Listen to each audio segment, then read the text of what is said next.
Well, in addition to the spread of fire on wind, misinformation also spreading like wildfire online in this environment. Our CBS News confirmed team investigating that misinformation, and that includes questions about fire hydrants and allegations that they ran dry for several hours when crews battled the Palisades fire earlier this week. CBS News confirmed executive producer Melissa Mahtani drilled down on the allegations about the fire hydrants. Watch. According to LA Fire Department Captain Eric Scott, fire hydrants ran dry in the early hours of Wednesday morning due to, quote, extreme demand, and not because officials refused to fill water tanks before the fires, as was rumoured online. So to better understand this, let's break down just how these fire hydrants work. When battling a fire, firefighters connect their hoses to a hydrant that looks like this, and that's to get the water necessary to put out the fires.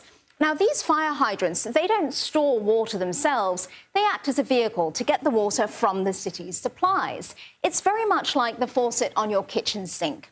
The key is that there needs to be enough water in here to create pressure to push the water through the pipes into the hydrant and then out to those firefighters. So the Upper Palisades area has 3 nearby water tanks. They look like this, and they each hold 1 million gallons, which supports those hydrants. That may sound like a lot, but it's not, especially not to fight a fast-moving wildfire. There is also a reservoir nearby, and that can hold 117 million gallons, but that was empty at the time of the fires because of ongoing repairs. So overall, there was less water available to refill those tanks quickly, but it's unclear how much of a difference it would have made. Why? Well, let's go back to Tuesday.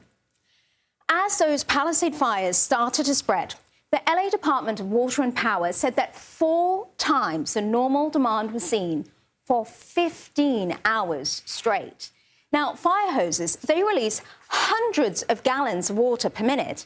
But that sustained release by multiple hoses over hours with no break, that can drain a 1 million-gallon tank quickly, the department said, especially when the thick smoke and hurricane-level wind that day prevented aircraft from flying overhead to drop retardant and water.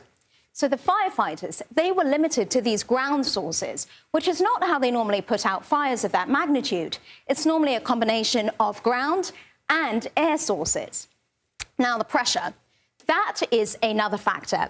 The LA Department of Water and Power explained that it couldn't refill these tanks fast enough to create the pressure needed to push this water down the main line and then up again to the hydrants. Now, remember, these Palisades, they sit at a higher elevation, so they need more pressure to push this water up the hill, and that drains the limited water supplies even faster.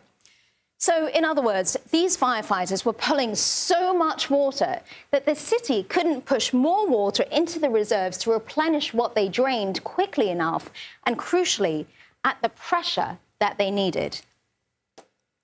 So CBS News Confirmed is following all of this, much more on the California fires. So follow us to see more of our fact checks at CBS News Confirmed.